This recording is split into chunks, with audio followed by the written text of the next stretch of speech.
Sanibona weyinsizwa. Zinkabi, yeshe babhemu. Angilwi bafethu. Yabona futhi anginijaji.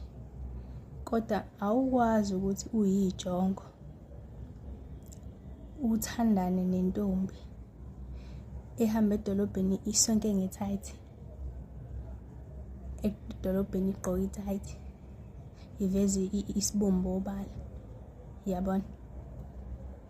Uthi uyafika emajiteni ethi hayi ndoda siyibonile intombi yakho, hayi isiphethe.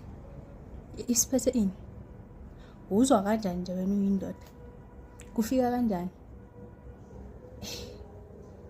Kodwa phela nginijaji, yabona? Uyibhungu, uyinsizwa.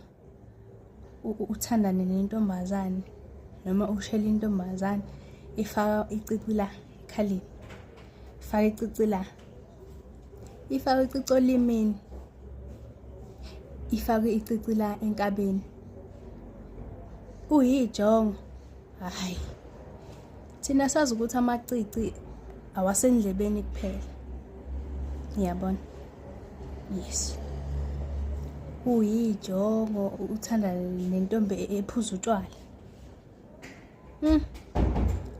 Njalo nje ngomgqibelo ayikho yona. Uzwa amajite ethi bafethu anihlanganise izingane la boom. Nentombi yakhe ikhona khona lapho. Ntombi ephuzayo uyijongo. Ntombi ebandla le. Yazi nje ukuthi intombi ebandla. Kodwa ke njengoba bese ngishilo ukuthi angilwe, yabona? Kodwa mayijongo awukwazi ukwenza lokho. Khuluma mina ngeyinkabi, ingqwele ayikwazi ukuyenza yonke lento engiyishoyo.